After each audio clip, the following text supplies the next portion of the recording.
In this video, I'm going to share with you guys 3 incredible hacks of how you can take your non-metallic metal from normal to amazing. Folded within each one of us, that the entirety of the cosmos.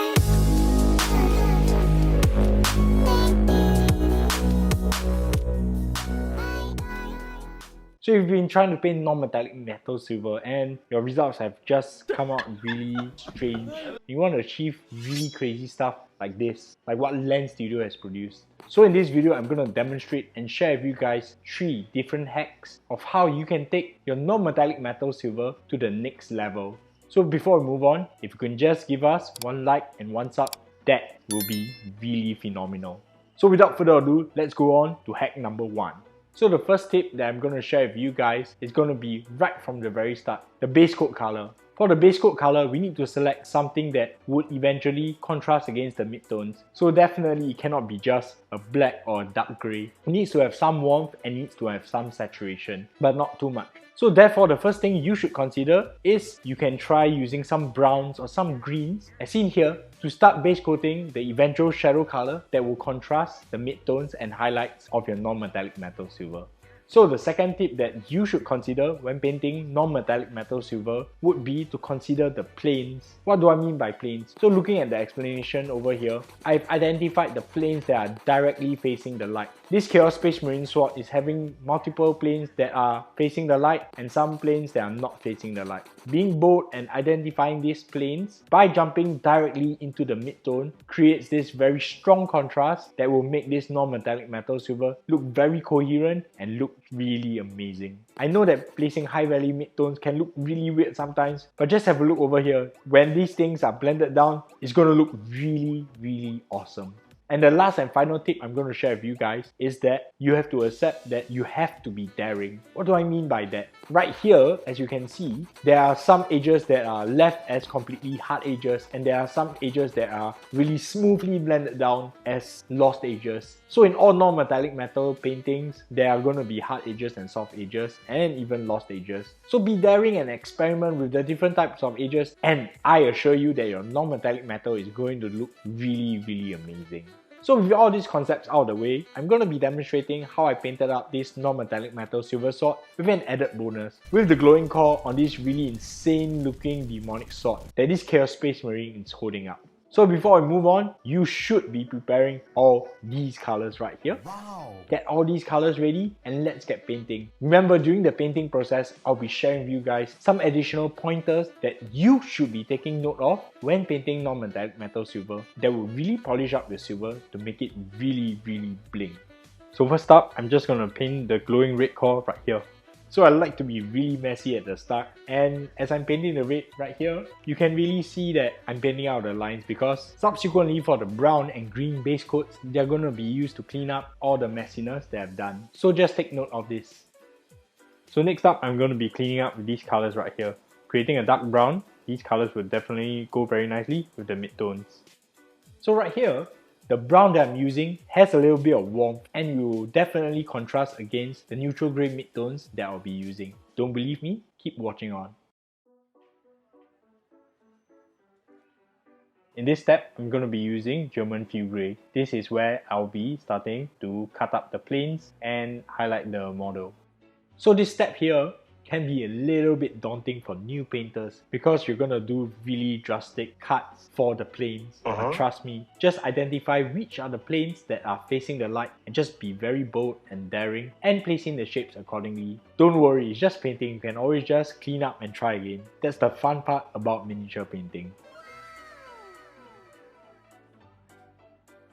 So after cutting up the planes, we're gonna be doing some further highlighting. I'm going to be even further pushing up the value on some of the planes to make sure that the viewer understands which are the areas that are definitely more exposed to the light.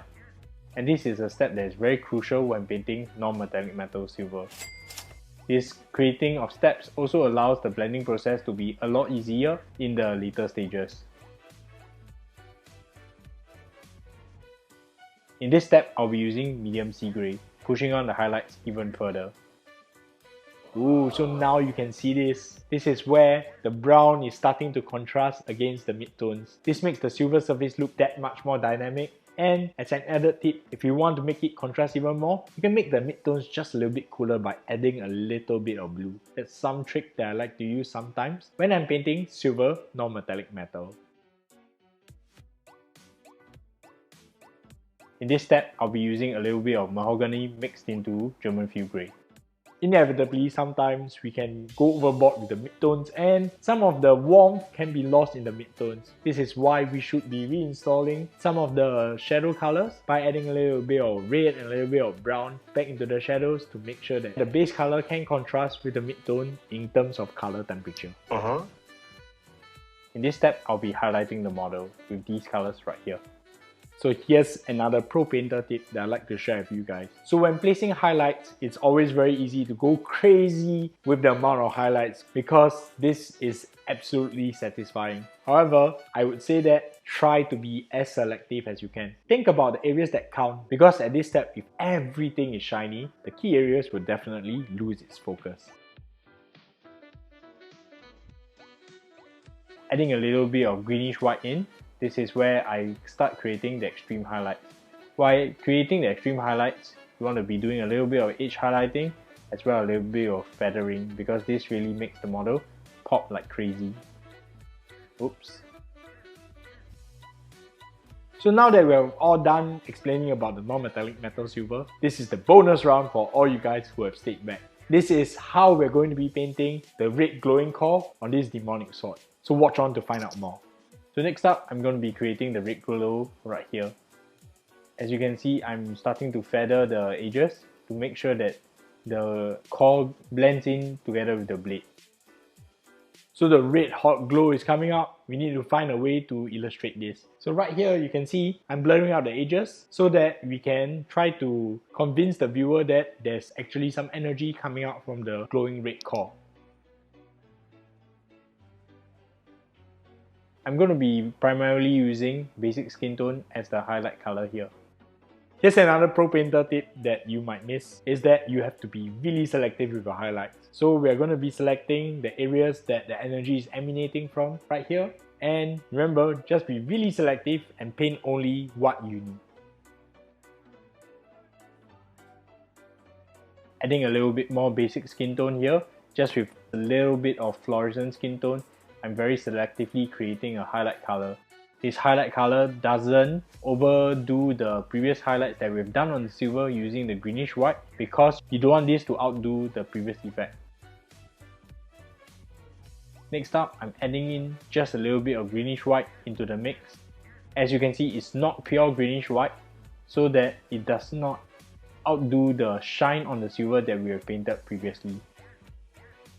And we are closing to the end of the video.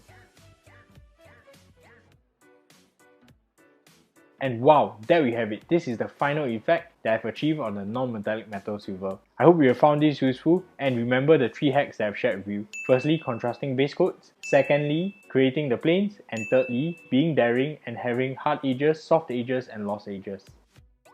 Oh, you're still here. Thanks for watching all the way to the